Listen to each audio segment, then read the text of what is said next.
Jack Link's jerky and a carton of Marlboro Reds. All right, what's going on, everybody? My name is Hunter Thomas Mounce. This is episode 12 of the Folks Like Us podcast. Today we have my friend Nick Halsted on. A couple things about Nick. He's a singer-songwriter here in Nashville, Tennessee. He has a roofing company called Nick and Nick's Roofing with our buddy Nick DeLeo. And also he is on a lot of the Sonic commercials you see. He's the one in the driver's seat with the really long hair, and they let him do all the talking because he's so damn smooth at it. So with that being said, guys, this is episode 12. Nick, say hi to the folks out there. Hey, how's it going? I'm Nick. Nice to meet you. Hell yeah, simple enough. Yeah. So let's see, man. Where do we want to start at? Do you remember exactly how we met? Because I don't know exactly. Actually, how long have we known each other for? Dude, I have no idea. What do you think? Man, I would say I met it's you more than 4 years, probably, right? I would say. How long have you been in town? It'll be 6 years in a couple weeks. I feel like I've probably known you for 4.5 or 5. Yeah, I would say. probably. Wow. Okay, here's how I met Nick. I was riding for the very first time ever with my buddy Nick DeLeo, and he was living with you. Oh, I remember okay. you came out, you had the Coulter Wall hat on. You used to wear that one all the time. Remember that hat? Yeah. Okay, yeah, Yep. good memory. Yep, it just came up. Just remembered it. So that's how we met. Yeah. Yeah. So where are you from, Nick? Tell the people kind of where you're from. What? I am originally from upstate New York, north of New York City, and the Tappan Zee Bridge. We're like an hour south of Albany, right where the kind of Catskill Mountains and the Hudson River kind of meet there. So Okay. that's kind of where I'm from. And it's a pretty rural area. Yeah. It's real pretty up there in northern New York. You haven't been, though. I have not been yet. We got to get you up there in the fall sometime, but tough place to live, but you can go visit and see it. It's nice. So you've become a pretty big hunter over the last couple of years. Do you have any plans to be hunting in New York ever? Yeah, I do hunt in New York sometimes, but Okay. if we get like a permit for what do they call them? Nuisance permit for a farm or something, they'll give it to some local guys. And For deer? yeah, because the deer hammer the farms or whatever. So Yep. they'll get these nuisance permits, and me and my brother and brother-in-law went out and tried to take a bunch out. So Yeah. it was pretty fun. Good. Cool. Yeah. Well, that's a cool I wouldn't thing, call man. myself a big hunter, though. I don't know. started 2 years ago. I know, dude. but I'm saying over the past couple of years, you've gotten like really, really into it. I have gotten into it. I think that's part because I have friends that are really into it, and I enjoy it. They give me good pointers, I guess. So Yeah. you got to have people that know what they're doing around you, because I don't there's a lot to learn. I thought I was just going to jump into it, but it is not that simple, really. There's a lot to it. Yeah. There's a lot to it. So We went hunting. we did go hunting.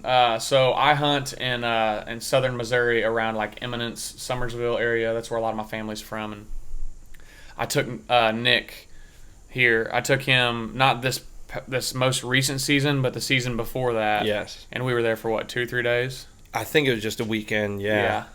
And we didn't have a lot of time in the woods, and No. it rained the whole time. It did. We were soaked the whole time, but Yep. it was pretty fun. And no tree stand. No Just tree sitting. stand, just sitting on the ground in the pouring rain Yep. for days. And I didn't see anything until the last 15 minutes of our hunt. I didn't see anything, period. So I don't even think Nick saw squirrels. I didn't see. You know what I did see? There was somebody was running hound dogs out there, and they found me. They ran right up to me, baying the whole time, and they saw me and just freaked out, and then they ran off, and I knew there was going to be no deer They thought you anywhere. were a damn Bigfoot, dude. Yeah, they had no idea. I was in full camo too, dude. If I was a dog and I saw a human in full camo out in the woods, I'd freak out. Sitting very still, suspiciously still. I bet you that's what aliens are. They just have like odd camo that makes them seem.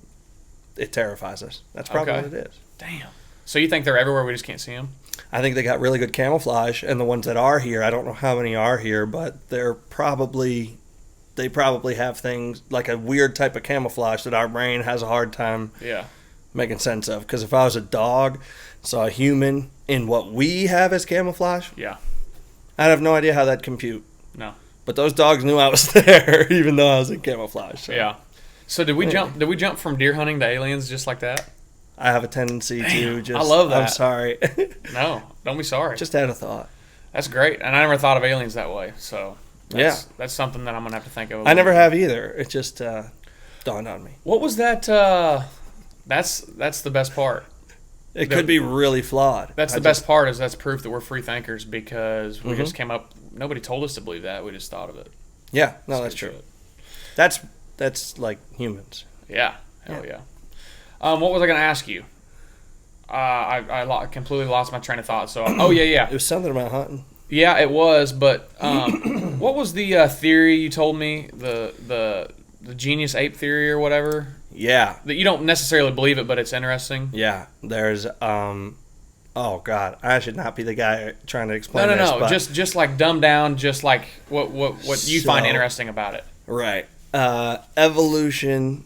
The theory is that throughout evolution, the chimps developed, right? And then, like, there was a span of, like, 200,000 years where the brain would have had to develop really, really quickly in order to get to humans or human-like creatures, right? So like consciousness. Right, yeah. They can't really explain it. So the idea where most of us would go, well, that means to me that I probably am not like a direct descendant of a chimpanzee. Yeah. But the theory is they might have found mushrooms and started taking psychedelic mushrooms. And mushrooms, I guess, kind of like you try to communicate better or something. They're like they I don't know, they just make you more introverted or something. And if you take mushrooms with other people, you can have like associated trips and stuff. Yeah. So kind of a little bit communal, and the idea is maybe that eating psychedelic mushrooms made these apes turn into humans. Yeah, because they had a point when they ate those mushrooms that it was like an enlightenment. Like, yeah, maybe my they brain become just sentient. expanded. Yeah, yeah, something like or that. Or woke them up. Yeah, exactly. Some kind of chemical reaction that woke them up. Right. Yeah, something to where they're not just operating purely off of instincts like all other animals do, and they are actually having some kind of consciousness. Yes. That's the theory? That's the theory. In a boiled down version? Yeah, and I mean, that's cool. Take mushrooms once or twice and you start to be like, I get it. Like, who knows? Like, if I was an animal, like a monkey, and I ate mushrooms, I have no, like, there's no telling what would happen. Like, now, does that make you worried? What would happen? Like, does it make you worried what would happen if your dog Rusty ever got a mushroom? Like, what if he turned into like this, started speaking English and stuff, dude? That'd be pretty cool. I took mushrooms and looked at him one time. I started like, it was the first time I took them, and I was like freaking out a little bit. It was pretty intense right in the beginning, and I was like, "What's going on?" And I looked over at Rusty, and his eyes like popped out of his head like Scooby Doo or something. Dang. And I started laughing, and it was like the rest of the trip was great. It was awesome, but Rusty really helped. I have no idea what would happen if he was the one eating the mushrooms. Yeah, but I'd like to find out. You as. Yeah. What do you think his trip would be like seeing you from his perspective? Oh, dude, he's on mushrooms and he looks over at you. What do you? Yeah, okay. What is it? I think so. Not about mushrooms really, but I think that dogs are constantly tripping. Okay. Naturally, or like animals, all animals, like they're always in a state of tripping. I forgot this is a podcast, but no, you're fine. We're recorded. This is on the record. I was looking to see if you were just centered, which you are, so that's all I was looking at. I feel very centered. Hell yeah, at the moment. Centered. Yeah. I think that nature itself is always tripping. Like it's on what I would call a trip. Like. Okay, riding a wave. Riding a river down, just on a trip all the time. That's why, like, animals freak out. They can start having a bad trip if, like, something dangerous comes in. You freak out and you run away, and it's, like, scary. I think I was tripping, and I looked at my dogs, and I could, like, understand what they were talking about. Not talking about, but, like, everything that they were paying attention to, I was also paying attention to. And like, You were keyed into their body language? yeah, I was kind of able to read it a little bit. And Okay. I was like, oh, they're acting like very similarly to how I'm acting right now. And I'm tripping. So maybe they're always tripping. Huh. So, yeah. Well, they would, all the goofy things I see dogs doing, it would make sense that they're always tripping. Or at least have a lot of like don't we create DMT in the brain or something? I'm not sure. I think we create something like that, some sort of psychedelic thing in the brain, and we have random dumps, like that's what dreaming is. Okay. And or that's where dreaming comes from. Didn't know that. I don't know most of what I'm talking about, but this is stuff That's I've awesome. heard people talk about. Hell yeah. And but maybe dogs at least get like a huge dump Okay. Like, of some sort of chemical in their brain. So they're just out daydreaming.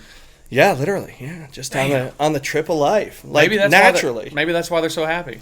Well, I think we might return to like a little bit of a more natural state while we're tripping, because we're feeling it just like everything else is. But for some reason, we become like conscious out of the trip. You know, we're able to like focus on like life gets crazy. You know, and we're able to focus our attention in certain areas, and we're kind of one of the only species that can do that and change direction in life multiple times. You know, We're the only species that has a concept of the future, and makes a social contract with the future.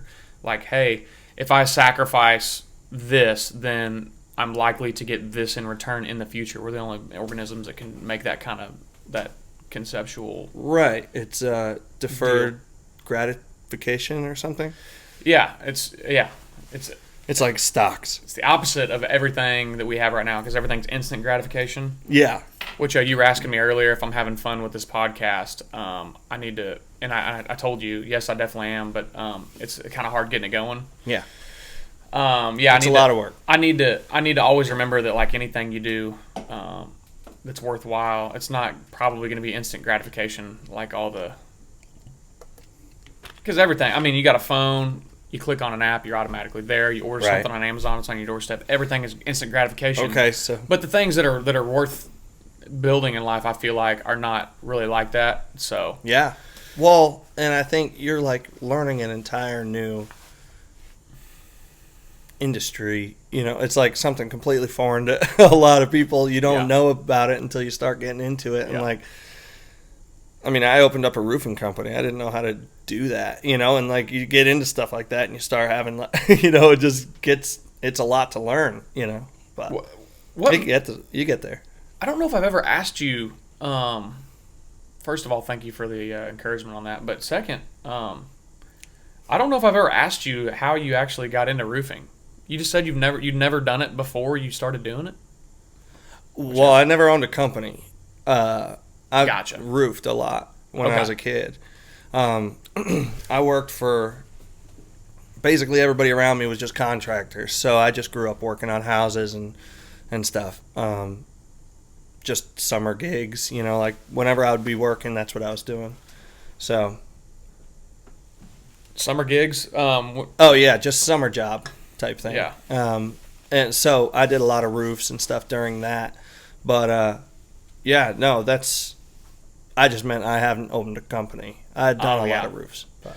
How's it been having your own company? What's the pros and what's the cons of it, you think? The cons are it's risky because it really comes down to just, you know, the buck stops with you. Like, you're responsible for the whole thing. So if something doesn't work right, or if you have to, you know, if you end up losing, money, it's on you. So there's nobody else to blame. So that's a little bit, I'd say, nerve-wracking. And other cons are the government makes it really difficult to get into something like that. So it's just a lot of nonsense that you have to like fill out way too many papers and like all this stuff. Oh, it costs so much money. Like we had no money. That's why we opened the company. Like we were broke. So We had to use like... Yeah, you guys are making moonshine in your kitchen trying to Yeah, get by dude. in the winter. Yeah, I sold weed in COVID, and I paid for a flat tire. Like, I wouldn't have been able to get a new tire if I hadn't. Like, times were tough, you know? It was a wild time. 2020 was crazy. And especially in, like, a tourist town like Nashville. Like, nobody was coming here, you know? Nobody could make money. So, that's just, we just had to go do something else. But, like, we already didn't have a lot of money and had to go out of pocket all of this stuff to just start a business. Did you have to go in debt? Making money. Did you, like, max out a credit card to get it started? No. I emptied my savings and we were just able to, like, between the two of us to really, like, get it to go. But, yeah, it worked. You were freaking picking up couch cushions, probably trying to find the coins. Yeah, dude. Shaking old ladies upside down. No doubt. Yeah. Oh, it was crazy, but yeah, I mean, like anything, you get into something new and it's a learning curve for sure. But I think it's cool that you're doing it. Like, it's pretty fun. It is fun. It is fun, and it's crazy that even my close friends like you, like, I always learn quite a bit about people having them on here. With them. Yeah, because I mean, what else do you have to do whenever you're recording a podcast other than just, like, dive as deep as you possibly can? Yeah. Like, seriously, I mean, you have to talk about stuff for if you really think about it, a lot of the times people you're just kind of friends with, you just kind of go out and drink with them or do whatever, and we do a lot of stuff together. But you don't ever, like, really dive in deep all the time with everybody. Is what I'm saying, you know. So it's cool to kind of do that. So yeah, Did you and Nick DeLeo just sit down with a pen and pad and brainstorm, like, all the companies you could open up and you go, we'll do roofing, or what? How did that? No, we lost our jobs. We were working at Pedal Tavern, and we didn't lose our jobs. There was no tours. You know, you can't make money if you can't do tours. So if there's no tourists, I went back to work in construction, which is what I did when I first got to Nashville. I had a guy who I worked for, so I just called him up. I was like, hey, dude, did the 15 days thing, but I'm too broke to stay quarantined, and, like, you got any work? And he was like, yeah. So I was working for him. Nick went back to work for this guy selling roofs who he had worked for a long time ago. And he saw that I wasn't making any money working for someone else. So he was like, hey, dude, come do this. And it worked out. So a lot of other stuff happened, and now we got a company, and it's pretty cool. So. And have you seen some pretty good growth since you first opened it up? Yeah. So cons, you know, it's tough, but pros, like, you have a lot of freedom, and, like, you can. I don't know if I could ever work for someone else again, not for any other reason than, like, if you have something that you're building, like, you want to work for it only when you're, like, invested in it. You know what I mean? Like, working hourly for someone is just, it's brutal. Like, it takes your soul. Life, literally. Yeah. Like, they're saying that the amount of life hours, the limited amount of life hours that you have are worth $17 each one. It's like, dude, I only got so long. I can't live, you know. If you use those hours on me, I'll give you 17 of these papers. Like, he's literally not paying you for your effort. They pay you by the time, you know, by your hours. So it's like, I just got real depressed thinking about it like that. Exist for me. Yeah, exactly. Yeah. You can only afford to exist for them at that point. You know, it's like you can't do anything else. You can make just enough to pay your bills, and then, like, you're broke. You know, you have to keep working. So just scared me too much to stay doing it. Yeah. So this is maybe controversial, but, like, let's do it. Let's jump right into it, dude. Get controversial.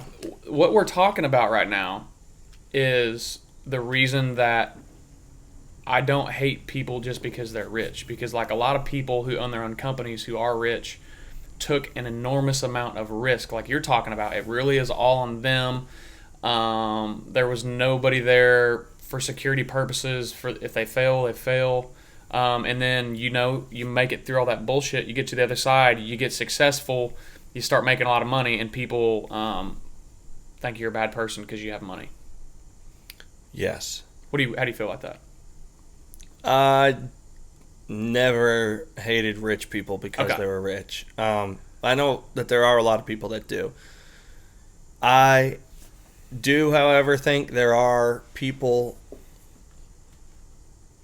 I think rich people vacation in different types of places, and probably depending on which place you're at, sort of would tell me if I respect the way that you got rich or not. Okay. You know?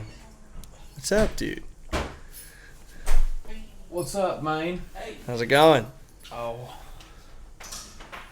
Hey, do you need another one of these seltzers? Sure. I'm about to grab one. Yeah.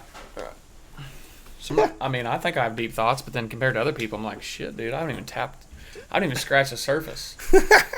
So, let's see. All right, so Okay. to resume that thought, you said you're not specifically against people having money, obviously, but sometimes depending on how they got their money. Yeah. Okay. What I was kind of getting at is people who vacation. Oh, like kind of where you're from. In the Ozarks, if you ever been there to like Lake of the Ozarks, like it's just normal people who worked their butts off and made a lot of money. Like a lot of money. And it's like everybody you talk to is a normal person though. Like, yeah. You know, I feel like if people vacation in, I don't know, somewhere else, like a fancy spot. yeah, like Portland or something, maybe. I don't know. Maybe not Portland. That's kind of a poop hole, but you know. I thought you were gonna say like the Maldives or like Fiji. And you're Okay. Like Portland. Yeah. Portland's literally a dumpster. Man, I'm thinking like if you vacation in Lincoln, Nebraska, you're who I'm talking about. No, I meant like, you know, I don't know. There's like Aspen. There you go. If you vacation in Aspen, probably, then you probably don't have so much respect for me on your just because you're rich. You know, I don't really care if people are rich. I like people who are rich because they worked hard and they got there themselves. Yeah. Like Yeah. I went to the Lake of the Ozarks with Tommy O'Keefe. Do you know him? Yes. We went out there. We played a show, and the guy we were playing for literally had a commercial roofing company that he opened. Really? Yeah, it was pretty dope. Like, okay, you can afford a house on Lake of the Ozarks with a badass boat because you have a roofing company and like Yeah. you run your shit. You know, it's like, okay, that's dope. Yeah. I get that. You know, it's Yeah. like, I love it. I respect it. yeah. Cool. Do you come from like a family of entrepreneurs or more like a family of tradesmen or something? Or So my dad is a welder. mm-hmm. And yeah, he teaches at a college. And then He's a welding teacher. Yeah, he's a welding teacher, but then he also has done like he doesn't do it anymore, but he used to do work for the railroad. Okay. Like I guess all their people that were in their whenever the railroad hires welders, they have to pass a certain test where they got to weld these two pieces of metal and they get sent off for testing, and if they break, Okay. then it's like, okay, Like a brittleness thing? yeah, like okay, you didn't pass our test, so we can't hire you for the railroad position. So Okay. my dad would get all these pieces of metal mailed to him, Really? and he would test them to see if the welds are correct, and then he would send back like, hey, these are all the ones that passed, these are all the ones that failed. Wow. So he did that as well. Okay. That's pretty cool. Testing welds for the railroad, he did that for a little bit. And then my mom works for a breast cancer research company, but it's really cool because they're one of the biggest breast cancer one of the biggest breast cancer detection companies in America. They're called Hologic, Okay. and like they have the patent on a lot of mammogram like Tools, equipment, Yeah. whatever. You know, I Yeah. don't know much about it, but they have like the patent and the exclusive product that's cutting edge that somebody invented, and it's only their product. Gotcha. Okay. So they're pretty cutting edge, and my Cool. mom's the regional manager for that company. So Yeah. Now that I'm out of the house, they're finally rolling in the hay. Yeah. Or rolling in the dough, however that saying is. Probably both, honestly, if you're not around. God dang it. Damn it. I didn't mean rolling in the hay. Damn it. That was... rolling in, I didn't even have to do dough. that one. That was I know. I walked right into that one by accident. Damn it. Anyway. Sorry, no disrespect, Mr. and Mrs. Mounce. Damn it. Okay. So, yeah, that's kind of where I come from, what kind of background I come from, I guess just from my parents. And then I guess my grandpa, my dad's dad, he cut down logs for a living. Yeah. Did that for a while. That's like probably my favorite job I ever had. Did you ever Really? do that? Dude, you look like a lumberjack. That makes sense. I didn't when I was doing it. You didn't? No. I had short little hair and probably an Abercrombie shirt on or something. Maybe the shells, the puka shells? Yeah, maybe an Aeropostale shirt. A little bit of curve. I had a couple of them. They went up like this or something. Curve. Axe. Yeah, axe. Green for sure. axe. Yeah. Pitch to chesty. No doubt. No doubt. Yeah. I didn't have axe, actually. You didn't?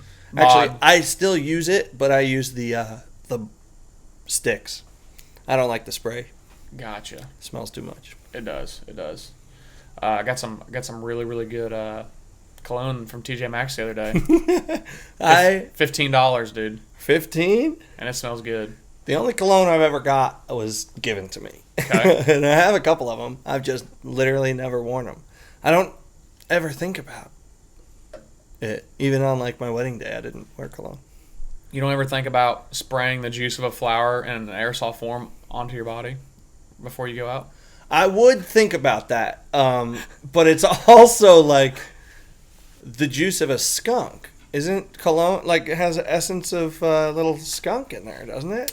Not the kind of cologne I use. Yeah, but I think most cologne or perfume Is that has how like it binds to you and stays on you? something like that. Like it makes has a sense. little bit of skunk stuff that like makes it pungent. Gotcha. Like so you catch it a little bit. I didn't know that. I don't know that either, but I think I've heard that one.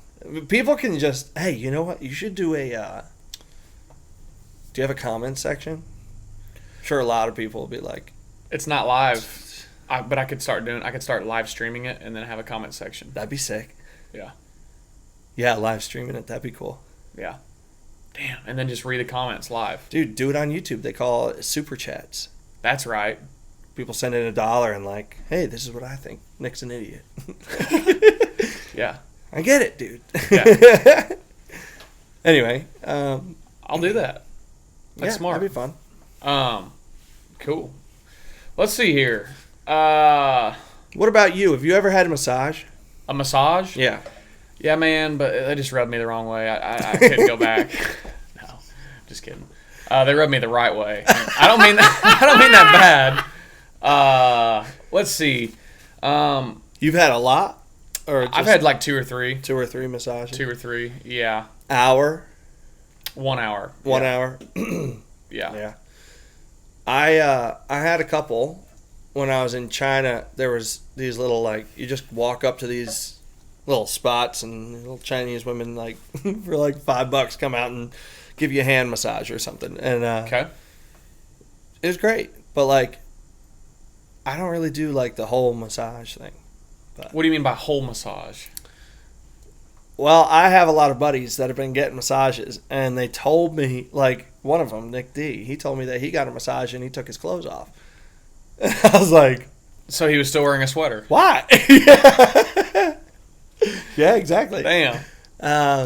Yeah, it's just, I was a little nervous. I figured massages were like that. The reason I ask is I got my wife a massage to say, like, you know, she's 9 months pregnant at the time. Like, hey, like, That's a good this gesture. is like a little relaxation. Go chill for the afternoon, whatever. I get a text from her that's like, hey, I feel like a new woman. I love you, all that stuff. I'm like, cha-ching, cha-ching. You know, Okay. like, great. That's awesome. She got me one as repayment, like as like a, hey, here, this is for you to relax. And I was having a hard time with it because, first of all, she told me that it was a cranial massage, which is like a head massage. Wait, it's a good thing she gave you a heads up. Yes, which is great. I appreciated the heads up. And And I don't mind that. You know, like I've had little, like a head massage would be probably awesome. But she told me that all the girls were booked up and that there was just some guy named Jeff that I had an appointment with on Tuesday for an hour. And I was like, I was like, I don't want a massage. And she was like, no, like I did it for you. And I was like, okay, like, sure. I don't want Jeff rub my head. But dude, like, what am I supposed to do? Like 2 days later, I was like, babe, I can't do it. Like, I'm sorry. I gotta bow out, but like, I can't get past it. You're supposed to sit there in a chair and let some strange dude, I don't know who this guy is, Jeff. What's he doing to my head for an hour, dude? Like, my head is big, but it's not that big. And he went to school for it, though, dude. But he's doing proper things. Yeah, no, I get it. But like, it's supposed to be relaxing. Yeah. And there's at no point that Jeff is rubbing my head for an hour that he's going to hear, yeah, dude. Like, that's not happening. You know what I mean? Like, there's no way I'm going to be able to relax. Yeah. So, yeah, I went. Yeah. If I'm going to have a massage, I want the ability to let out gasps. Yeah. Maybe every now and then. Gasps. Yeah. Like, you know, and not feel weird. That's a sigh. A moan. That's a sigh. Okay. A gasp is a Oh. So if you're letting out gas, we don't want gasps. We're going to have a problem. Yeah, You're getting the wrong kind of massage. Maybe the right kind of massage. Yeah. I used the wrong word. Every now and then I want to let out you know, and if I feel weird about doing that, then to me I'm not getting my money's worth because I'm not fully relaxed. Yeah. If I'm in a fully relaxed state, I'm going to be making all kinds of whenever I want. Yeah, sure. Not having to go. Well, and these people are professionals. They're trained to not laugh if somebody just, you know, maybe snores a little or farts a little bit by relaxing, you know, like I'm sure that happens a lot. Yeah. I fell asleep a couple times. It was very relaxing. I was on this table with a girl. So Jeff, this isn't Jeff. No, so we rescheduled it for a girl, and we made it to half an hour instead of an hour, so, which was great. Turns out it was not a head massage. It was like a cranial sacral massage, which didn't really think much about it, but I heard crania, and I figured head, you know, sacral, maybe like sacred. I don't know. You know, that's kind of where I went with it. Yeah. And I expected some weird stuff, and this lady was like, she just kind of put her hands under me in different spots. Okay. For like minutes at a time. So she did no rubbing. It was just like, no, I'm not kidding. She just like, I believe you. That's just odd. I've never heard of that. like she put her sacral. Apparently, your sacrum is your coccyx. So your tailbone. She put one hand under that and then one hand under my back and just sat there and looked at the clock. And I was like, so like, she was like, well, it can be clothing optional. And I was like, no, that's not what I was about to say. I'm good, like, with clothing, but like, is this the massage? Has it started yet? Are we pre-gaming? Are we tailgating the massage? It was weird, dude. It was a weird experience. She did no massaging. She just, you know what she did? She pulled on my ears a little bit. That is actually really good. Dude, you pulled on my ears and I was like, oh. Yeah. Like, I did blast off there for a minute, but she... what do you mean by that? Just off into the universe. Okay. Definitely not physically. But yeah, it was a wild experience. I don't know why I brought that up, but I was just curious if you had massages and a cranial sacral type massage where they just touch you, like literally. I had the one where I was it wasn't the flat table. It was the one where you're kind of, at an angle, and is your head up or down? Your head's at the top. Okay. And you're kind of looking through this hole, and man. You're laying on your belly? Yes. And your face is in a hole. Oh, I was on my back, dude. Oh, really? Yeah, it was really weird. Yeah, I'm laying face down, but kind of okay, at an angle or whatever. And it was great. She asked me if I wanted deep tissue, and I said, get in there and bust it up if you can. Dang, you're brave. And I had a lot of She said I had a lot of demons in there. Yeah, toxins and yeah. Sure. Yeah, knots and stuff. Yeah, but holding some tension. She assured me. She said it's all right though, Hunter. I got your back, and I kind of looked back at her. And I was like, that's my girl. That's nice. I got one deep tissue massage. Again, I was in China, and the guys who I went with decided it would be cool to go to this school of massage that they had up the street from where we were staying. And apparently you just go in there and you talk to them, and they're always looking for people to just work on. Practice. Yeah, it turns out they were all deaf. So they were teaching these deaf people how to massage, like deep tissue. And I was sitting on this wooden stool with my feet in some water, and this deaf dude was up with his elbow in my shoulder, dude, working it. Mixing it like a pot of chili, dude. I was literally, my chest was on my thighs. I couldn't breathe, and I looked at my buddy, and I was like, I know he's deaf, but you need to tell him, like, to get off me, because I'm going to hit him. Like, I can't breathe right now. I never wanted another massage after that, so. Yeah. Maybe the cranial sacral was a good, something different. Yeah, just a total other end of the spectrum, you know. Yeah. I didn't know that there were so many types. I just figured. I didn't either. Massage, you just go to work. I want to do the one where they put the rocks on your back. You ever seen that? Yeah, what is that called? I don't know. I know nothing about it, but I've only seen pictures, and I'm like, the marketing employee got me. What is up with these rocks, and how do they feel like on my back? Well, it's always a beautiful woman with rocks on her back. That's probably why. That's the marketing, Hunter. Yeah. With no shirt on. She just got rocks on her back. It works. Yeah. Every guy wants some rocks on his back. Well, and like, especially if you can just kind of be looking over and the lady from the picture is getting one at the same time. There. Yeah. It's like, hey, this is fun. Yeah, because I'm enjoying this. Everybody who gets rocks on their back looks like her. So damn. It stands to reason if you're in the room. Why wouldn't it happen? Yeah. That's true, probably. And what about acupuncture? Again, I know nothing about it other than they're sticking needles into different spots in your back, and it's relieving pressure. Yeah, my father-in-law just did it for allergies, apparently. How does that have anything to do with allergies? Dude, they stuck him in his ear. A bunch of needles in his ear for a month or something. Like, for 3-4 weeks. He had to sleep with needles in his ears. Like, that's wild. That's a crazy thing. But, he said it's working, so what do I know? That's crazy to me. That is crazy. I don't know if I could do it. And there also is, what's that part in your ear in the middle? Is that the thing in the middle? Yes. Is that the tragus? Is that what they call that? Probably. Or whatever that is in the very middle. Have you ever heard of people getting that pierced because it relieves some kind of pressure, and then they don't have migraines, or something? It gets rid of migraines when you pierce that part of your ear. It's something crazy. Is that the truth? Or oh yeah, I don't know. I heard about. There's some kind of benefit like that to piercing that part of your ear. So, do you think it's the having the metal through that part, or is it disconnecting a nerve or something? We know nothing about what we're talking about. We don't. How do they come up with this shit?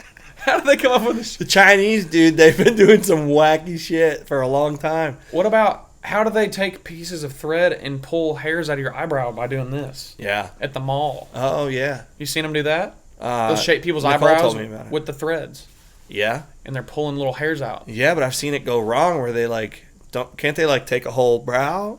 If they slip, little Miyagi slip. And I didn't know that. Damn. Maybe that's wrong, but I thought I seen a video. A guy lost his whole brow. I don't know. Wow. Yeah. That sounds... I have no idea. Maybe that's wrong. Would you ever get a wax? Or have you? I have not. Have you? No. I'm scared to death of that. I'm scared to death of it. Surgery and waxing is probably my top 2 fears. What would be the least exciting place to get waxed for you? Like the one that I would hate the most? Yeah. The one you'd be dreading the most. It'd be the Brazilian.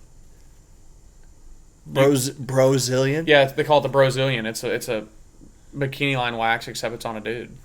So they're getting all that. The whole thing. Yep. All the way around. Underneath, on top. Whoa, that would be tough. That would be tough. That's the worst one. Or have you seen the psychos? Dude? Guys do that? Yeah. Apparently, I mean, Dang, it's a thing. It's on the menu. Brazilian. I haven't heard about that. I don't know if they call it menu, but It's on the menu. it's like a number 6. Yeah, underneath. Yep. Yeah, all of it. full package. Oh God. So yeah, that would That'd be pretty bad. That would be catastrophic. And then also, have you seen the psychopath people that? No offense, because I know there's a lot of women who do this, but they take the cotton balls, bro.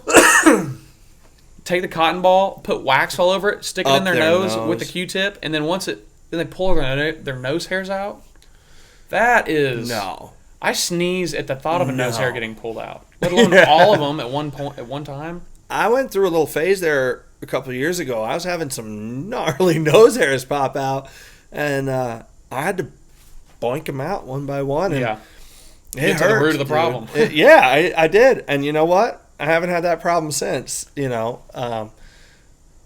Seems like that's a better alternative than like doing the whole thing. Yeah, but maybe, I mean, again, I never did it, so what do I know? I don't know if it's better or worse. It's kind of like massages, dude. Like, it's untreaded territory a little bit, but it's kind of a new experiment because they're supposed to be in the Okay, do you believe in chiropractors? Yeah, You're a believer or no? Oh man, you're peeling back the hood here, but I'm getting into full hippie mode. Like recently, chiropractors seem to have helped. I don't know. I was having some bad back problems for a while, and yeah, didn't you? You had a back injury, didn't you? No, not that. I mean, probably a bunch. Oh wait, you're not one of. But I thought you were one of my friends. No, okay, it's my other two. I got 2 friends who broke their back. I thought you were one of them, but you're. Oh not. No. You had your knee messed up. My knee, yeah, that's right. Okay. Which I think in turn has kind of messed up my back throughout the years, but. Yeah, I was having some bad back problems, like on the couch a lot and stuff. And we did this. My fiance we must have just been married. She was telling me about this grounding thing. Have you heard about this? The earthing, they call it? Fill me in, dude. All right, it's another Mr. Miyagi thing, but it's you walk around on the earth with your bare feet, and it's supposed to reduce inflammation. The idea being we hold positive charges on us a lot with phones and AirPods and Wi-Fi and things like that. We're into a lot of our bodies getting charged a lot, and the earth is naturally negatively charged. Yep. That's why you have the ionosphere up, catches all the stuff from the sun, energy from the sun, and then we get lightning from the ionosphere to the earth, because it's grounding out. So the idea is we are building a lot of charge, but our shoes since the 50s have had rubber on them, and which is cuts off the insulator, I think, that's right? Insulator, yeah, that's it. Yeah. So it prevents us from being with the earth because we have an insulated barrier. Exactly. Okay. And then you go inside and you take your shoes off, but you're inside. You're not grounded, Okay, so you're never, ever getting in contact with And then we get in a earth. car and we, unless you're going out and playing barefoot in the grass, or you're, laying in the yard, sunbathing or something. Nobody does it. Not really, no. They'll lay on the porch because there's bugs in the grass, or whatever. But it's, anyway, my back was messed up for like 6 days, and we watched this YouTube video, kind of part of it, and I was like, I don't know, probably it wouldn't hurt to go walk around outside. So I did. I went out, laid on the grass, and got up the next day and went to work, dude. Like, I was fine, dude. Yeah. Damn. I don't know if it's like a miracle cure or something. I wouldn't say that, but I will say that my back was pretty jacked up, and like, I'd been having a lot of problems the last year or two, and I haven't really been having many problems because I just walk around outside for a little bit every night, or, just kick the shoes off and walk around in the grass, or sit down in it for a couple minutes. Or Damn. Yeah, it's pretty helpful. I mean, it's a weird one. That's a weird one, though. I mean, he's gone kind of viral this year, and he's been all over social media, but that Liver King guy's big on the... Liver King? Have you not seen that?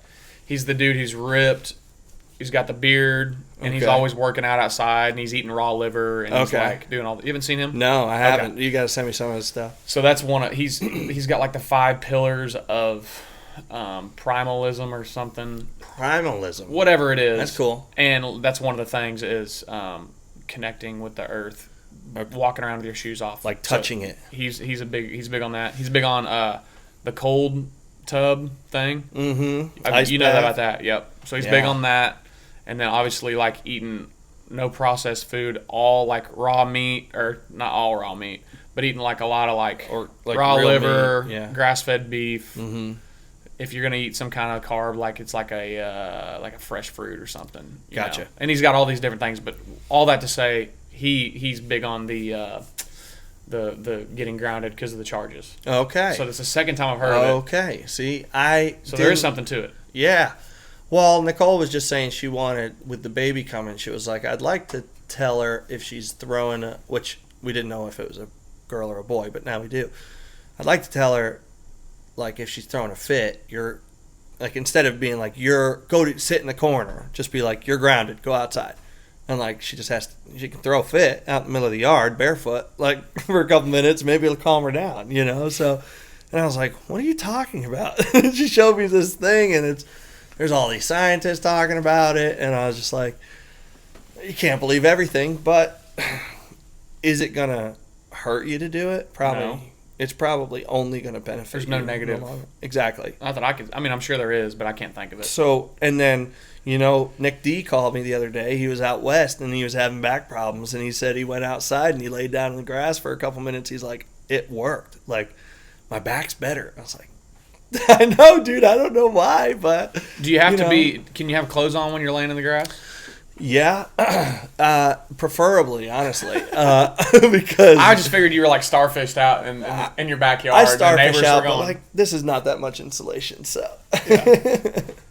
But yeah, it's kind of relaxing. You put your phone down for 10, 15 minutes and just go sit in the yard. It's like you can think about some stuff. So, dude, how detrimental do you think phones are to our society? Oh, I don't think phones or technology. It could be anything modern.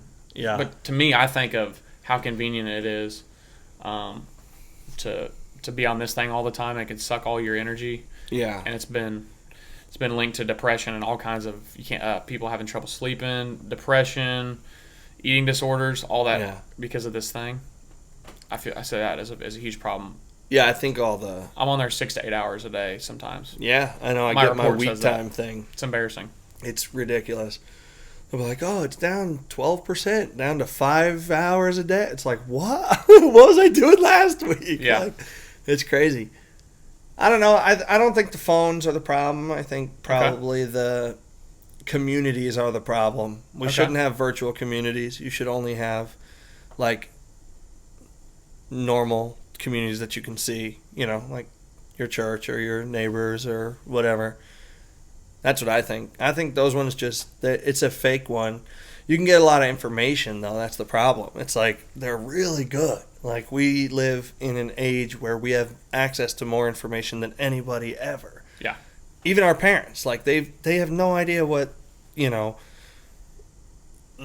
we're going to be doing by the end of our generation. Like, our generation was handed a weird key to the future, and we have no idea what to do with it. So we're just throwing shit at the wall at the moment. But that was interesting. You said that you don't think there should be online communities. It should only be physical. Maybe that's harsh. I don't think you meant that absolute. I mean, you can clarify, but to me, it's like, I think sometimes these people that get on these join these groups and stuff on Facebook and get kind of crazy. It's like a false reality that they're taking part in. Yeah. Yeah, because I think even during the pandemic, like, if people were freaking out, dude. And like, I was outside in the world every day, not seeing it. Yeah. And it was like, dude, I couldn't afford to be locked up, so I was literally out in it. And you were too. You were out all the time, still going. You're a first responder. Like, being out it was just like, I'm definitely hearing two different things, and one of them is way chaotic and crazy, and I can just boop and shut it off. Like, yeah, that's not real. It's Yeah. like it's literally a virtual world that we're I know. freaking out about. The good thing is it also woke a lot of people up to what's going on, I think, and people were like, oh, that's how politics works? Like, wait, the government can just shut down my business? Like, I grew up thinking that was impossible. Like, America would never do that. We're free, and oh, people are getting arrested for opening their business. Like, oh, this shit's got a little out of hand. The government said that I can't see my grandpa on his last couple breaths. I got to FaceTime him. Oh, the government told me I can't be there for the birth of my daughter. Not happening, dude. I'm sorry.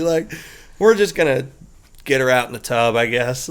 There's no way, dude. And then people were having to do that. That's so sad. People got robbed of so many. People listened. That's the crazy part. I know. That's wild. Yeah, it is. It's crazy. And then now the government and a huge portion of the population acts like it never even happened. Yeah. It's like, oh no, we're good. Just wait till I think they got a lot of good information. Yeah. And they're like, oh, okay, that was a test. Yeah, we figured out how much they'll take before they decide to stop. And it was like, the next one sucks. The next one scares me. Yeah, it was just crazy how people just obeyed everything. Just yeah. And not to get too deep into it, Yeah. but or we can, but it just blew my mind I'm here for it. that people were just like, oh yeah, that's reasonable, I guess. I'll do that. Cool. Yeah, I'll wear a mask all day, no matter if I'm outside in a national park or because there was a executive order that even if you're at a national park and there's nobody around, if you don't have a mask on, you get ticketed. Yeah. Which means if you don't pay a ticket, you can get arrested. So you can get arrested for having a damn mask on. Yeah. And people were you can get arrested on a plane. And people were like, oh, that's reasonable. I'll just do the It's fine. It's just a mask. It's like, no, it is not. It's a symbol. It is not just a mask. That's a start. That's a beginning. Yeah. Yeah. Dude, that's crazy. tell that funny story about when you were on the plane and you're eating the peanuts and you That's every time. Okay. Every time. This is a genius method of how to comically rebel against the powers that be. Yeah, I have a problem with authority that I think is stupid. So I would do this thing. I didn't like to travel during the pandemic because even now, I don't know. I think they're lifting mask restrictions and stuff. They're all gone. They're all gone? Everywhere. What about all those people that have no-fly? They're on the no-fly list because of the I don't masks know. that They're everybody's saying reinstated? I don't know. Dang. It's crazy though. That's crazy. Yeah. You're forever banned from planes because you did something under a temporary mandate. Oh my god, dude. That's crazy. Yeah. That's crazy. That's similar to people who got arrested for weed in states where it's now legal. And they're still in trouble. Yeah, they're still in jail. It's like, we should rethink this. But the flights, since I didn't enjoy traveling in them, but I had to for different gigs or whatever was going on, Sonic stuff, whatever. Excuse me. I would wear the mask, but I would not wear the mask in the airport. I just refused. I go through security. They'd say put it on. I put it on, and then I'd take it right off. But then you get on the plane, you can't go nowhere. And they'd be like, put your mask up. So, people would put their mask up. Well, I would just eat peanuts. I would just get a thing of peanuts or just Honey Nut Cheerios or something, those little cups, travel cups. Get one of them and just one at a time. And I would chew every single one of them for a while. And it's I have nothing to do for this next 4 hours. I'm going to concentrate on eating these. That's what I'm going to That is so awesome. Okay. Yeah. So, and they would just get so mad. They'd be like, sir, you need to put your mask up. I'd be like, I'm eating. Sorry. I'm actively eating. And they'll be like, okay, well, you need to hurry up. In between bites. Yeah, you need to hurry up. And then it became in between bites. You need to put your thing up. So I was like, I'm not doing that. So I just would keep eating. I'd be like, oh, sorry, I'm eating. They'd be like, no, put it up. And they'd start yelling at you, dude. And I had multiple stewardesses get like mean with me, like very quickly towards the end of it too. Like after a couple of years of it, they started just getting mean spirited about it. One lady was like, you need to put your mask up, and if you don't, I will be going up and getting the captain, the pilot, and having him come back here. And I was like, you mean to tell me you're going to go knock on the door with the guy who's flying this rig with 250 other people? Yeah. What? What do you need me for? Dude, she did. She went up. She knocked on the door, and pilot comes out, and I immediately just went, okay. He looked around, and he yelled at her, and then went back in the cockpit. I was like, and so I put it right down, and I just started eating more peanuts. Like, what are you going to do, dude? Yeah. And I would push it every single time until they would say stuff like, I'm literally going to call the ground, and they're going to arrest you when you get there if you don't put your mask up. And I would just, take another bite and then wait till they walked away and then put it up for a second if they looked or something, By that point, you're at the end of the flight. But were you ever worried you were going to get on a no-fly list or anything? Yeah, but that's the whole game, is to see how close you can get. Because here's the problem: is I'm not doing anything wrong. I know it. They know it. But they still have to.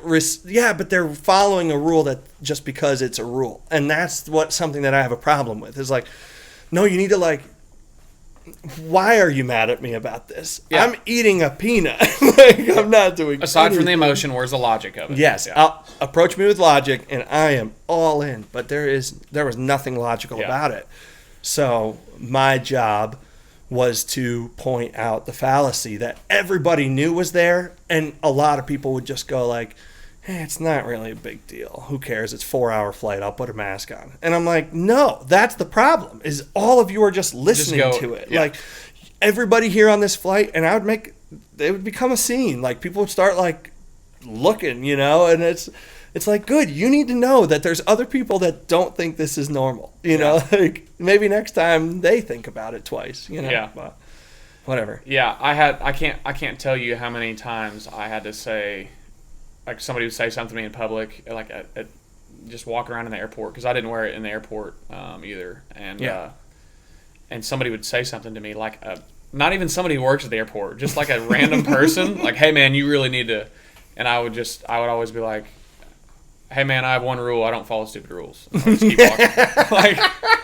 And they would just go, oh! Yeah, dude, that's the thing. You watch these people's heads just pop because they can't comprehend. They're like, well, I know it's a bullshit rule and I'm still following it, but he knows it's a bullshit rule, so he's not following it. So all we're doing is holding up a mirror and being like, you're the idiot. They hate it, dude. That's why they get so mad, is because they feel like an idiot because they're doing it.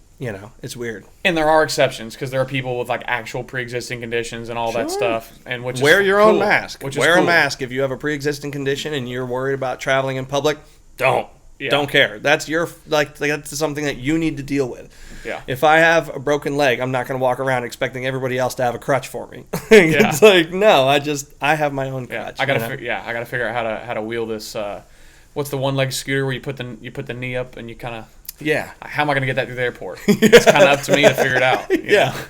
It's not that random guy's problem. He's just reading a newspaper. He's heading to Baltimore. Hey, I have a broken leg. Why aren't you helping me? It's what, dude? Everybody should deal with their own stuff. Yeah. But, I don't know. Again, what do we know? Nothing. Absolutely nothing. It's just fun to talk about. Yeah. I think. It is. It's nice hearing other people's perspectives on stuff like that. I think so too. So tell me about some music stuff you've been up to, man. Just playing some rounds, or what have you been doing? Yeah. I have a bunch of stuff that I recorded a couple years ago that I haven't put out, and it's for no other reason than it took a long time to do it, and then at that point I had a lot of life stuff going on, so haven't really had a lot of time to think about it. But I'm just probably going to put those out pretty soon. And then lately, though, I've just been writing by myself, kind of.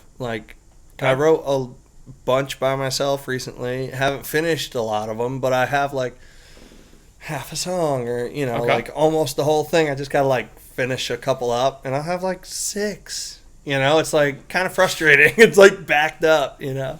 So I need to do that and Just finish up those songs. yeah. Yeah. And I don't know, just had a life's been a little crazy lately, so it's just me keeping up with it, kind of writing, you know, trying to write along to it. But yeah, other than that, it's just that's all I've been doing. I just got some songs that I need to put out and finish up, and yeah, just playing writers rounds right now. What about you? What do you got going? You've had a couple singles coming out lately. And I've got another one coming out soon. Are you doing the one with DeLeo? And might have been Kyle. She drank me here. Oh, that's a fun song. Yeah, I love that song. That song will come out later this year. It's a You're song, doing it? Yeah. Nice. Yeah, I've already recorded it. It's actually the intro for this podcast. Yeah. Have you never heard it? Have you never heard the recorded version of it? Yeah, I have. Oh, okay. That might be why it was on my brain. She drank me. Yeah, okay. I didn't realize that was the same song. Yeah. I like that one, and I like a recent one that you did with those two guys. I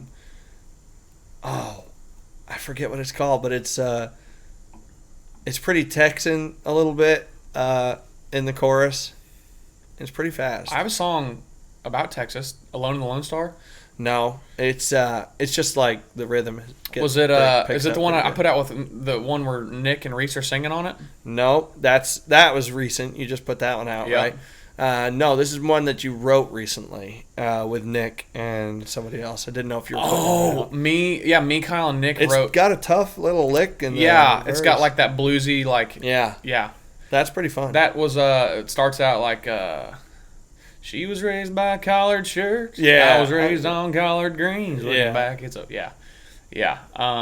that's fun too. I think between all three of us, it's going to get cut. Really, which is yeah. cool.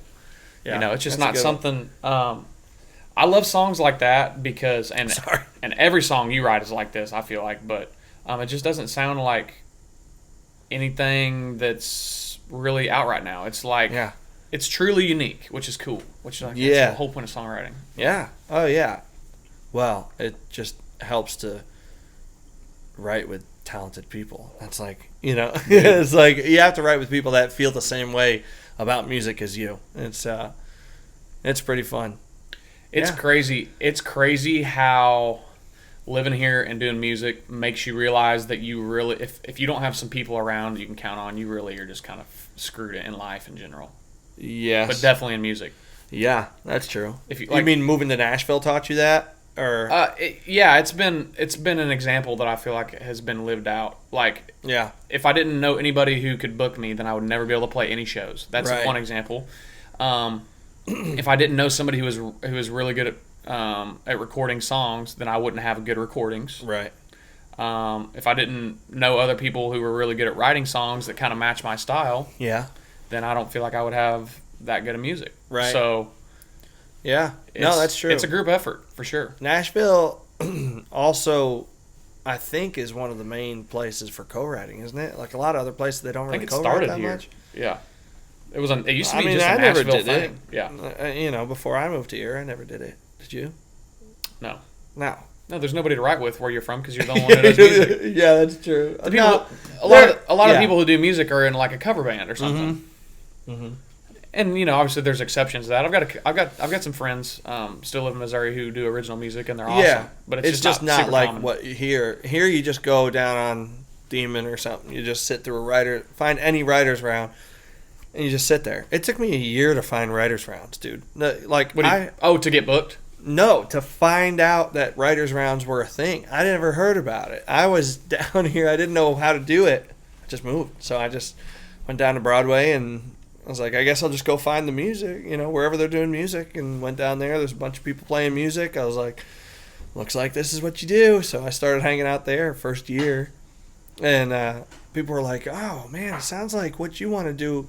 You should go look at Whiskey Jam. And I was like, I don't know what that is. They were like, it's a writer's round. I was like, I don't know what that is. They were like, well, I think basically you just sit around in a circle and everybody passes a guitar and plays their own songs. I was like, that's really weird. I don't know if I want to do that. And then started going up to Demumbrian and So what was your first impression? I guess Midtown. What was your first impression whenever your very first riders round? Were you like, this is really cool, or were you like, yeah, that's weird? First time I walked in. Okay, so the first one that I remember walking into, I forget the name of the bar at the time. I know where it is, but it's changed names a bunch. And I forget who was on the end closest to me. But then there was Muscadine Bloodline in the middle and Luke Combs on the end. And I was like, I'd never heard of any of them. I walked in, I was like, you guys are pretty good. Like, that's way more what I'm looking for. Like, it wasn't the listening room or anything? No, it was in Midtown. It was the one right across from Red Door. It has like an ice cream shop place in it now. That was, okay, so it was called like Whiskey Rhythm. Something. It was called Whiskey Rhythm. And that's probably a Why Not Wednesday you were at, because those guys used to play that Why Not Wednesday that was there. Yep. I think I walked in randomly on a Why Not Wednesday, and I was like... I freaking loved that bar. Mm-hmm. And it's a shame. I thought it was cool. It's a shame that they turned it into ice cream sandwich place, which it's a good ice cream Well, they're not even sandwich. doing anything with the other side of it, are they? Yeah. I don't know. But man, I loved that bar. And I met a lot of my friends that I have today, and I met in that bar. So I kind of forgot about the place till you said something about it. Yeah, that was a great spot. But you thought it was cool. You're like, oh, this is awesome. That was the first time I heard of a writer's round, or the first time I'd seen one. So, and then I guess I just started going to more, and that's how you meet other people who are doing music. You have to put yourself in situations to meet those people. You're trying to do music, and you're trying to build those relationships that you were talking about. You have to be in a place where those relationships can be made. You have to be in a place where producers live, or where everybody works on it. Nashville just makes that easy, I think. Yeah, man, since we're talking about this, and this is going to sound a bit name-droppy, because it kind of is, but it's probably a cool story for the viewers. Okay, for the fans. Yeah, for the 27 YouTube viewers that are going to view this, dude. They'll look back on it. Hell yeah. They'll be like, I wonder what the early days of the Folks Like Us podcast were like. Yeah, hopefully. Yeah. That's the goal. Or what if... you ever think about this? How insane is it that your great-grandkids are going to be able to see you in 4K at 28 years old? They're not going to be interested in 4K. They're going to be like, that looks like Nintendo, dude. Like, I want a hologram. It looks just like real life, If it's on a screen, I'm not interested. I want a hologram. That's how they're going to be. You think? Yeah, dude, our grandkids? Great-grandkids. Great-grandkids? They're not even going to have houses. They're just going to live in like a pod or a bubble or something that floats around probably in the sky. You can just blow it wherever you want, little fan. Head over to Egypt, look at the tombs. Oh, my God. Oh, Wi-Fi. Shit. But if they do want to look back at it, they're going to be like, dude, that's what my great-grandpa looked like when he was 25. Yeah, dude. I can see his pores. Yes, that's true. And how about, like, that's what he thought? Like, we're talking about nonsense for an hour or however long. That's what he honestly thought? That's what he thought. He was so dumb. But we're so much smarter than he is. We also have, like, it's chronicled, right? Like our development over time is chronicled these days, and it's weird to be able to look back and like see that. Like you grow as people, like you kind of you adjust and you think of new things, like your point of view adjusts a little bit, and you need to be allowed to like kind of pivot a little if you're getting held to the standards of who you are at 25. Like that's scary. Yeah, you can't hold people to that shit forever. Like, no. That's why I kind of don't really post a lot of stuff, because I don't know what I want out there for a long time, But I know. Yeah. It's crazy. It will be wild to, like, look back and be able to watch, oh, Grandpa Hunter had this podcast. I'm going to listen to what he thought in year one of doing it, and I'm going to listen to what he thought 30 years later in his conversations. Like, this is the journey that he went to. Damn. That's crazy. It is crazy to think that. So maybe pretty cool. I guess there's some value there. Yeah. It also makes me nervous that all of our memories are stored online, like, and on devices that are electronic. Like, like how many pictures do you have printed off of your childhood or something, or your 20s? You know, you're partying down in Nashville. You're the best night that you've had in Nashville. You know, like, do you have any pictures of that? Because, you know, what if power goes out or I can't charge my phone or something, or I lose my phone, I lose all those memories for that time. You know, it's like Googling it's a thing. Like, we don't have to store a lot of memory stuff anymore. Like, our brains don't work like that as well anymore. You know, we're not. Well, yeah, you can't remember people's phone numbers. I was about to say, back in the day, me and you, as good of friends as we are, we would know each other's number by heart. Yeah. I don't even know what your area code is, bro. I have no idea. I'm pretty sure you're from Missouri. No. I know you're from New York. You know I'm from Missouri, but I'm saying I don't even know the 3-digit number that prefaces your phone number, because it's just you in my contacts. I used to have so many numbers memorized. My grandma, my mom, you know, or home. Not even mom and dad. We didn't have that, but yeah. It's crazy. I think that's because we offload a lot of that mental burden to our devices or the internet. And I don't like that very much. It's kind of sketchy. Yeah. Well, and I heard you say something one time that was really interesting. You're very against filters. Yeah. Because it gives a false perception of what that memory was actually like. And you're looking back at something, not how it actually was, but like this fake, perfected version of that memory. When you look back, you're like, oh, man, the water was super blue. Yeah, oh man, look, I had no acne that day for some reason, which is weird because I had really bad acne in my 20s. Right. It's like, because you edit all of it out to where it's like it's a false perfect memory. Mm-hmm. That's what filters kind of are. Yeah, and you're going to look back, your whole history is going to be slated. You're not going to remember things the right way, you know. You already don't remember things the right way, but that's the best way to kind of keep track of what your memories were. You take a snapshot of it in real life and post it. Leave it how it is. Yeah, but it does make me nervous because I think that sets up, like, for instance, your kids. Like I said, your whole existence is going to be chronicled, right? So your kids can look back at your early days and be like, oh, man, mom just had, you know, her life was perfect back in the day, and I have acne. You know, like you said, it's like you're setting a standard that's like a little less achievable than reality. And it doesn't have to be much less achievable. It just has to be a little less achievable to be, like, really frustrating, I think. Yeah. For the future people. But I don't know. It's wild. Damn. I'm surprised you remembered that. I forgot that I said that. But that kind of stuff sticks out to me. Yeah. It is wild how much we have, like I said, offloaded onto technology. That stuff freaks me out a little bit, especially now having a baby.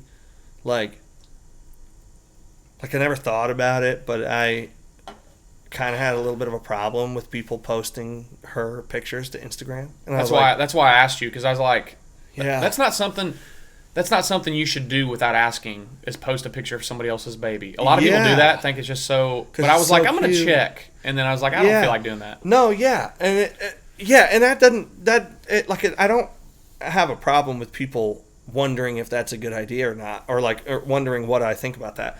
I didn't have a problem with it before I had the baby. Yeah. And then, like, we had the baby and I was like, I don't want Instagram. Like, she's on Instagram at the moment. You know, she's a day old. Like, and now Instagram has her existence, her entire existence. We went in at like 16 or 14 or however old you were when MySpace and Facebook and all that stuff was coming up. Like, on her 21st birthday, it's going to be like, hey, here's a picture from when you were 1 day old.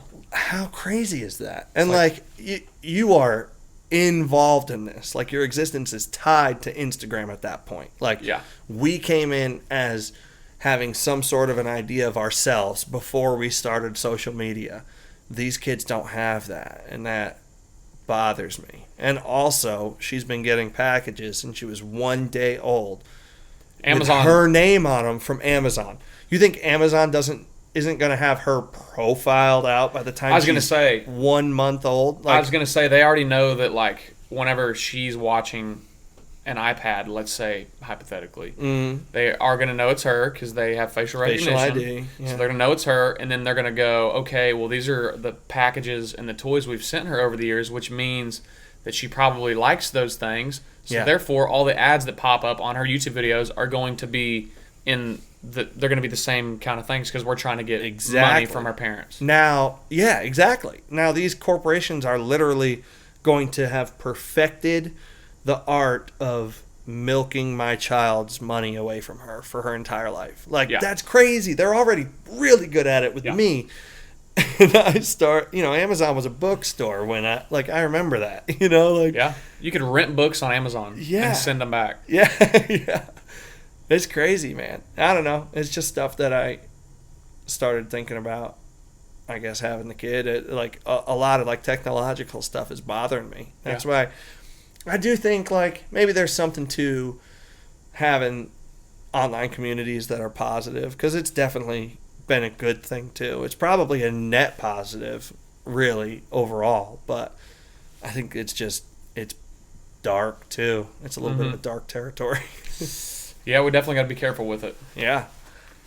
There's going to be some crazy stuff happen in our lifetime with social media. And I don't know what it is yet, if it's going to keep getting more and more advanced, or if there's going to be some big crash that happens where they lose all their power and they freak out. I don't know. But something's going to happen with it. Yeah, I think crazy. It'll regulate at some point, because you can't have that forever. You can't have achieved that existence and hold on to that forever. You might have it for the whole time Mark Zuckerberg's alive. You might have it for the whole time Jeff Bezos is there, but the next guy's not going to be quite as good. Those things, they don't stay around forever, but that's just a long time of having a weird vampiric thing over you. It kind of feels like it siphons off people's souls a little bit. Yeah. I don't know. Dude, did you see that Internet Explorer officially closed down yesterday? Really? That was the OG. Yeah, that was the original Microsoft Internet Explorer. Really? So it's done. Wow. They were just losing to everybody. Yep. It's done. I guess now it's just Safari and Google Chrome are the browsers. Or Firefox. There's Brave. There's a bunch of them actually now. Yeah. But that's crazy. That's wild. But I think at one point it was just Internet Explorer. That's what I mean by they're not going to be around forever, especially in the tech world. That stuff is crazy. Facebook is not going to be around forever. It's going to be a new app. I already don't use Facebook ever. Yeah. There's going to be a new app that comes along that's oh, dude, why are we on Facebook? This is way better. Yeah. Well, that's what Instagram was, and then that's what happened on MySpace. Everything, yeah. Remember when MySpace and Vine were the two biggest things? Yeah. And then they're not even around anymore. Yeah, no, it's true. It's a quick turnover rate over there, but the problem is they keep buying all the competition, so it's a little scary. It's at what point are you a monopoly? Because yeah, you might not be the only monopoly, but there's four of you. You're a monopoly that harvests the information of the entire world, but then people have the audacity to say that, oh, but they're just a private company, so they can do whatever they want. It's wait, hold on. Yeah, we gotta be a little reasonable. These are a little bit more than just private companies doing. Yeah. It's they have a lot of responsibility. Yeah, yeah, I agree with you. And I'm not saying. I'm saying the opposite of censor people, because I'm definitely not for censorship of any voice on social media. I heard an idea that maybe if companies break laws egregiously, they should have a corporate death sentence. So if you get found guilty, your corporation's dissolved. But I think that would be used to kill the competition, I think, is what would happen. Because you'd blackmail somebody and then... Yeah, it would get real dark. 20 years later, we found out he was framed, but we... Dude, your entire corporation is just deleted? Because that's what happens. Your whole corporation was virtual in the first place, you chomp. It's crazy. That's the other thing. That's what we were talking about before. You got to be able to look out the window. Oh, yeah. Real world is a lot slower paced. No doubt. But it does get affected, for sure. Dude, that name drop story I was going to tell you. Yeah. What was that? Sorry. Where did we go? We got off little bit. So the name drop story I was going to tell you, you were talking about just seeing these people when you first got to town or whatever, and being at writers' rounds and kind of figuring out how to, socialize with people in a way that you can kind of get some direction and some guidance on how to navigate this whole thing. It was pretty cool. I don't know if a lot of people know this, but the guy that I record with right now, Kenny Royster, I had no idea where I wanted to record before I moved here. And so I literally messaged Luke Combs on Facebook because he probably had like 4,000, 5,000, 6,000 likes on Facebook. And okay. I love this guy. I was like, man, I love this guy. So I just messaged him and I said, hey man, just curious, like, where do you record at? And I can pull up the messages right now, but he was like, hey man, if you ever want to record, you go to Nashville, talk to Kenny Royster, just tell him, I sent you whatever. I was like, okay, cool, And I also remember sending a check to Luke Combs for $20 when I was in college because he put out this message and was like, hey, I'm asking for some contributions from people if they want to donate. I'm gonna go record 3 songs, whatever. Yeah. So like in the early days, like, so you were like, I sent him a $20 check. I was in college, I had no money. I was like, that was a big deal. Yeah. And then you sent him a check, dude. 20. Yeah, he gave me his address. Like, it's crazy. It's crazy. And anyway, so like I've never met the guy. I'm not gonna act like we're friends in any way. Yeah. Never met the guy, but I reached out to him, and that's how I figured out who I was going to record with, and that I still funny. Record with. That's funny. That's wild. Yeah, I seen him hanging around there a couple times. That first time, dude, this is how clueless I was. I walked right up to him. He was done. He got done. He walked off stage. I walked up. I was like, hey, dude, I thought you sounded great. He's like, thanks, man. I was like, where do I find you? He's like, basically, just look for a big guy with a red neck beard. You'll find me. And I was like, hell yeah. See you later. Well, big gulps, huh? See you later. Yeah, dude, it was funny. Yeah, super random, but he was right. Big guy, red neck beard, lots of women around him. Yeah.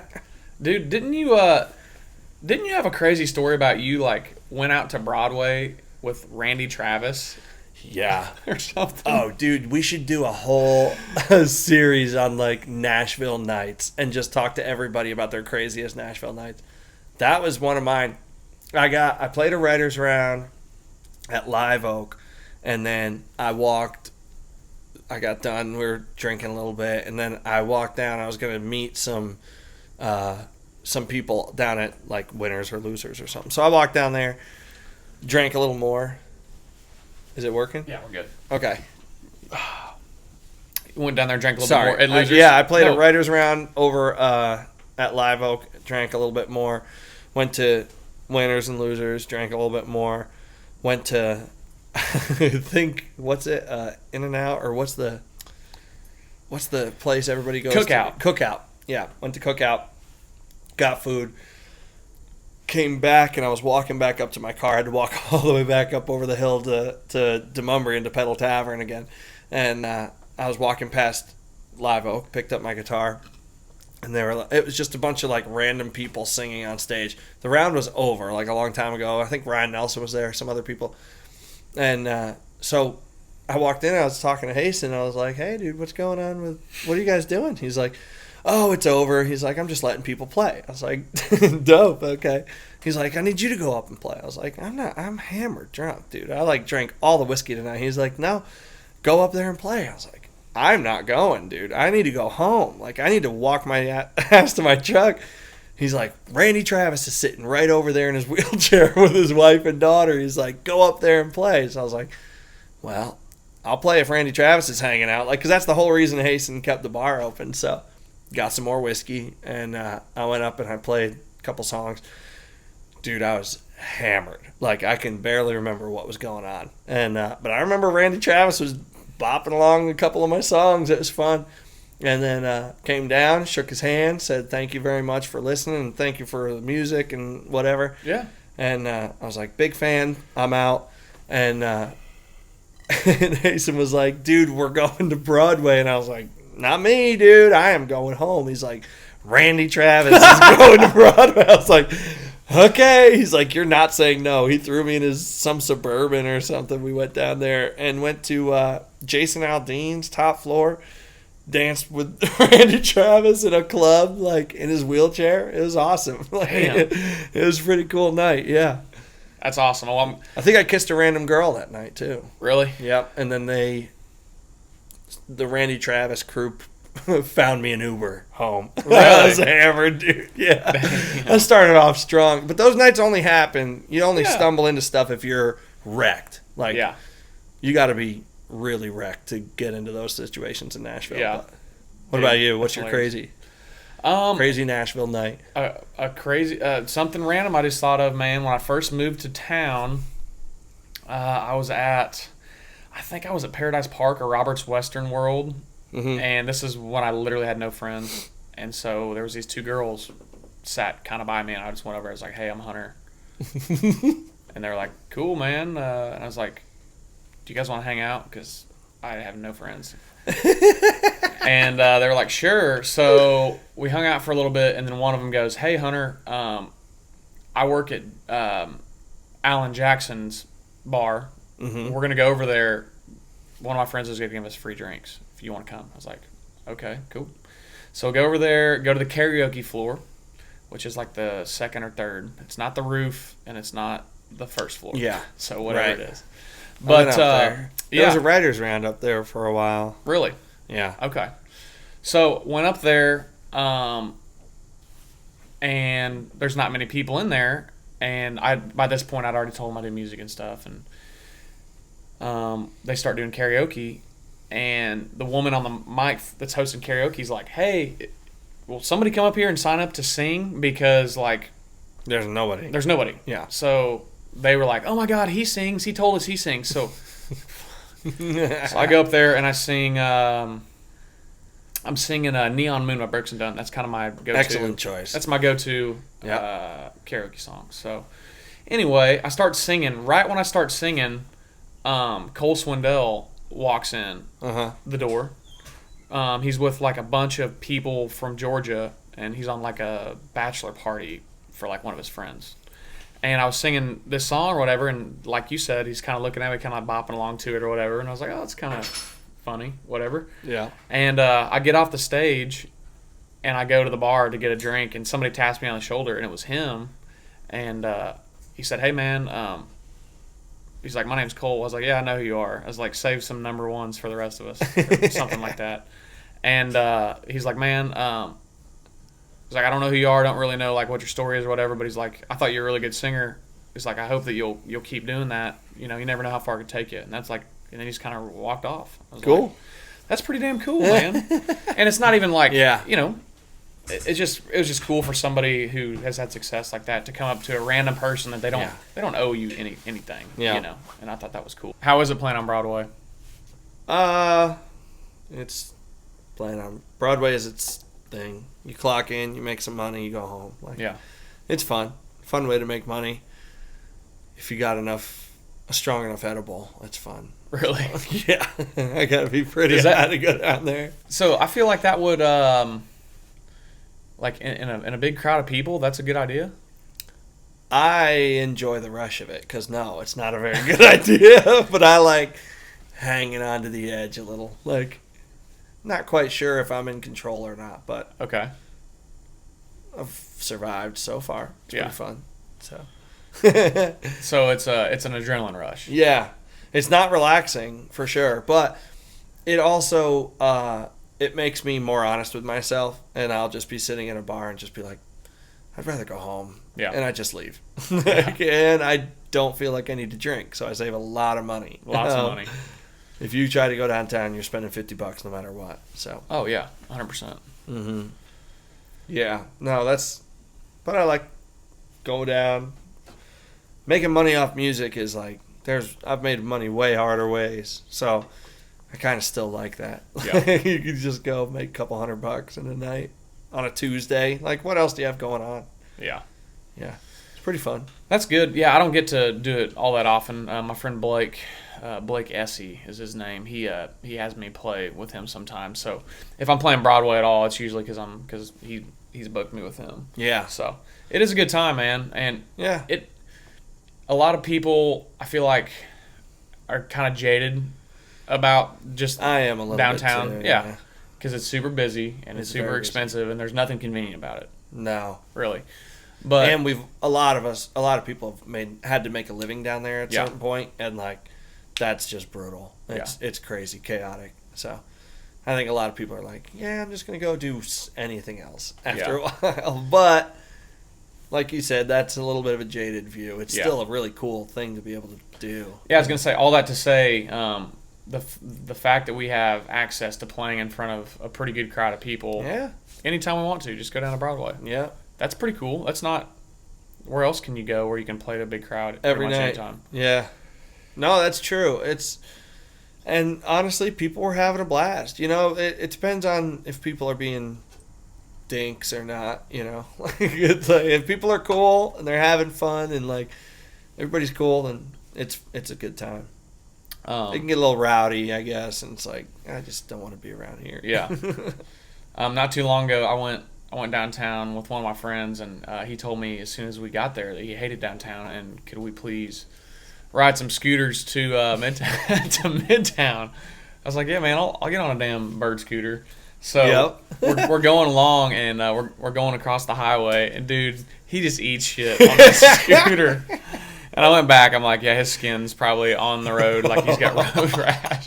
And I go back, and it's pretty bad, you know. And but you're a fireman, and you've seen it all. Well, it's pretty bad, but like, yeah, you know, I'm sure there's way worse. It's funny that he hated downtown enough that he was willing to crash a bird scooter.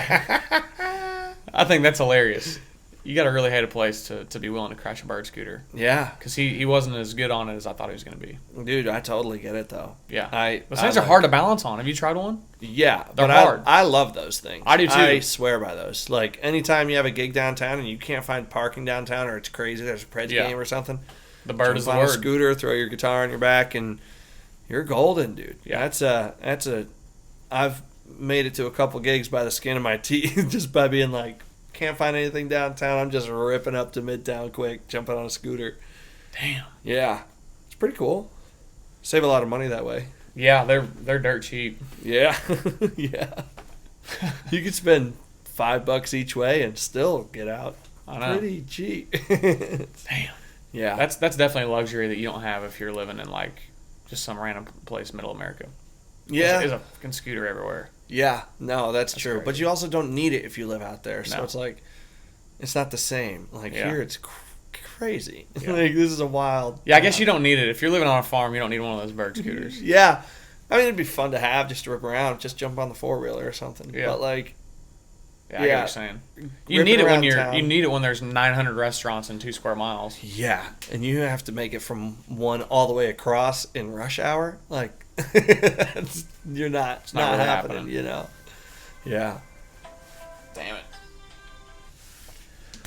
I don't know why that was.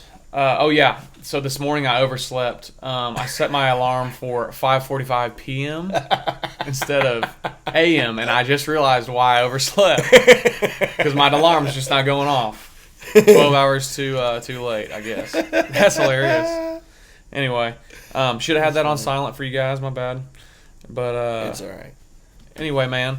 Hey, what's this song you've got? This new song you've got about the Nut House Blues? Yeah. Yeah. I wrote that with Chad and Scott. Okay. Chad Bishop and Scott Levi Jones. Yeah. Okay. It's pretty funny. That's kind of a cool concept. No, but it's good. It's actually really deep. Yeah. I wouldn't call it deep, but we decided to write the song like Scott told us about his buddy who knew a guy who had a psychotic break, and they would stick him up with Thorazine every time he went a little nuts, you know, and like calm him down. And I never heard of Thorazine, so we looked it up, and it's real. And then so we were like, oh, that's crazy. And then he was like, what if we wrote a song like from his perspective? I was like, wow, dude, okay. Yeah, I'm in. Take a little puff and let's see what happens. Yeah.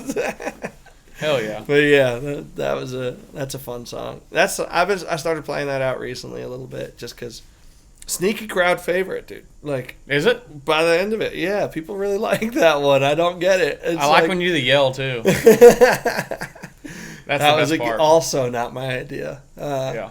As Scott Levi Jones is a very creative person. If you haven't had him on dude, he should do the podcast. You really? Would have, yeah. Oh, he's wild. Okay. He's got ridiculous stories. Hell yeah.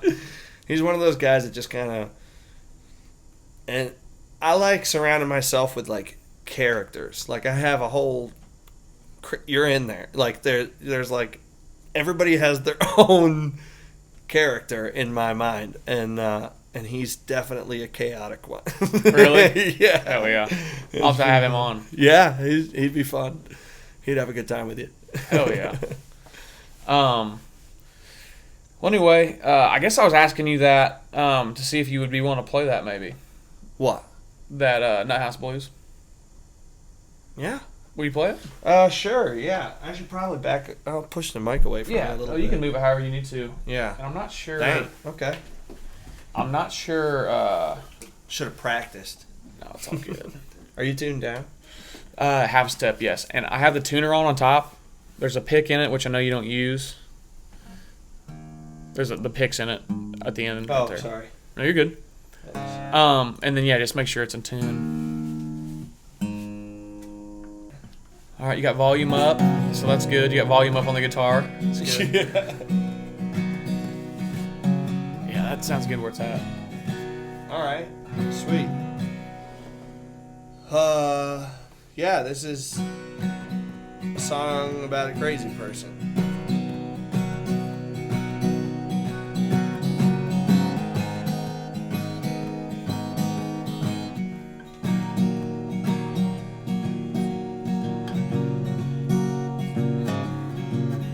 I swear I don't hear voices except for when I go to sleep at night.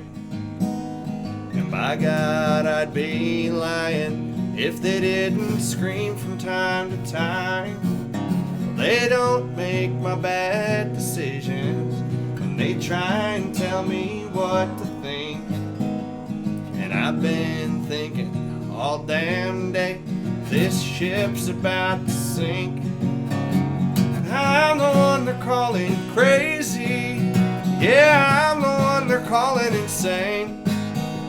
These little white pills and padded walls sure make it look that way.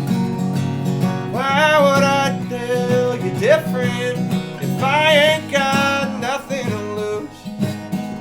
There's two sides to every story when you're singing the Nut House Blues.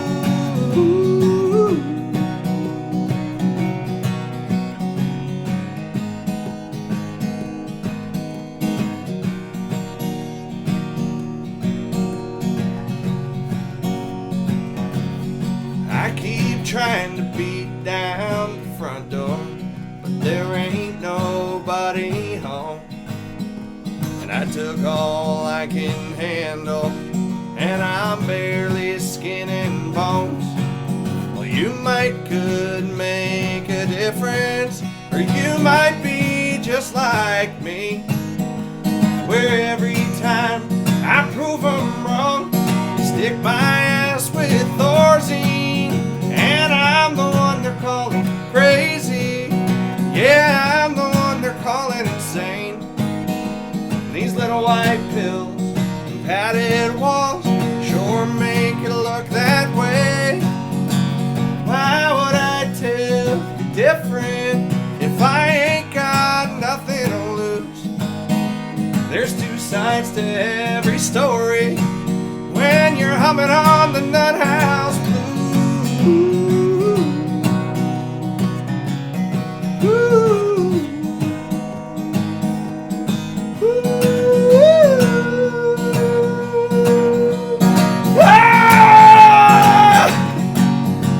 I'm the one they're calling crazy. Yeah, I'm the one they're calling insane. These little white pills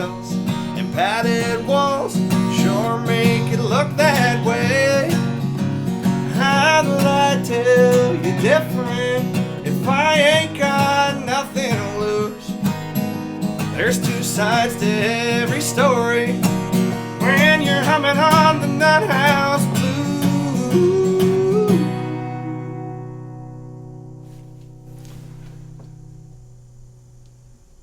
Nice.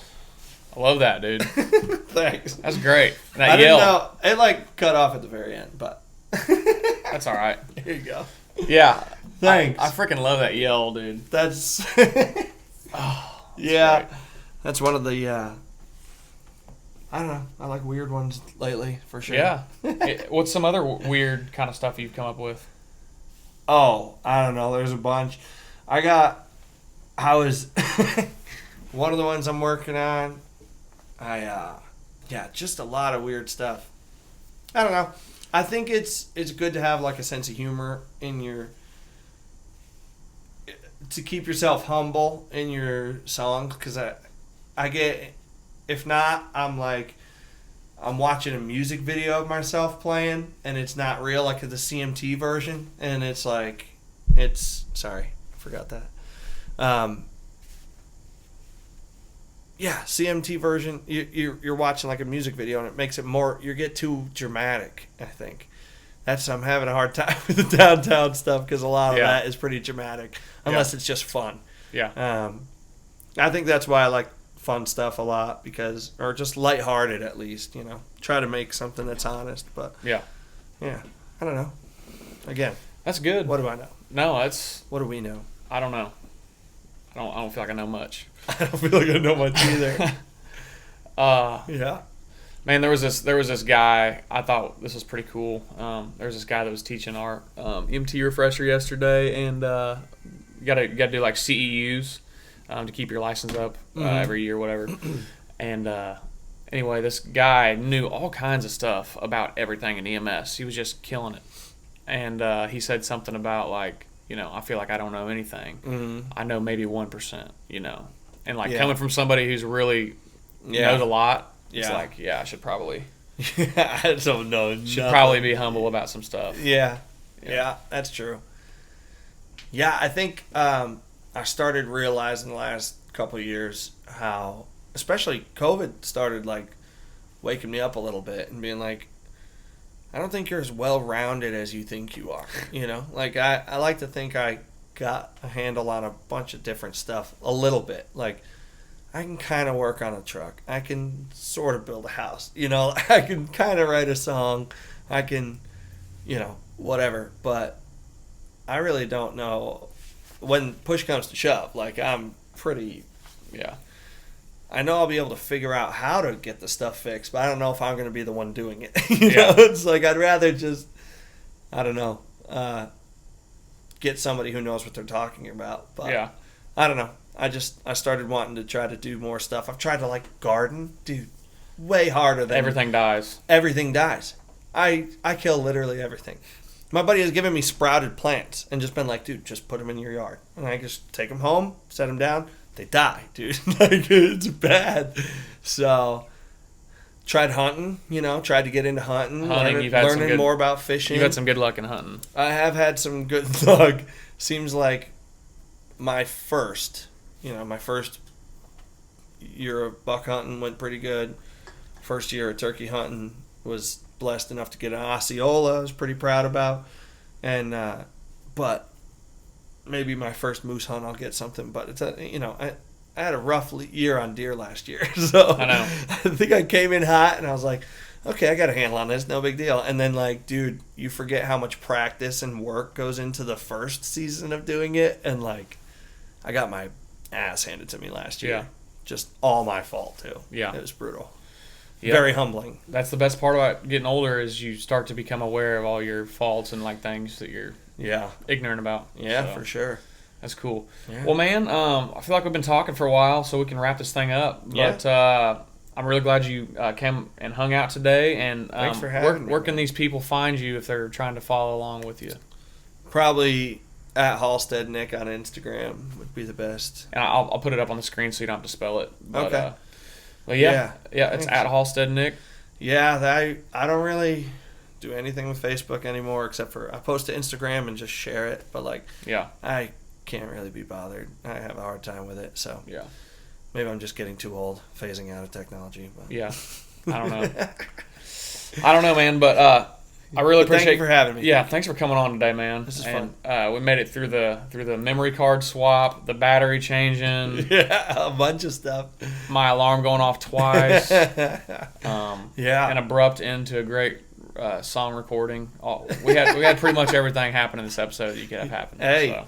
It's good. I've been wanting to do this since the first time I saw you do an episode. I was like, Yeah, I'm proud of that. Yeah. That's cool. Yeah. It's pretty cool that you're doing it. it was fun. Thanks man. for having me on. Yeah, it's a great time, dude, and Yeah. I'll get this stuff up as quick as I can, and Sounds great. we'll have you on hopefully whenever the podcast has grown and is bigger, reaching a bigger audience too. Sounds great. Hell yeah. Yeah, man. Thanks. All right, guys, this has been episode 12. Nick Halsted, everybody. Thanks, dude.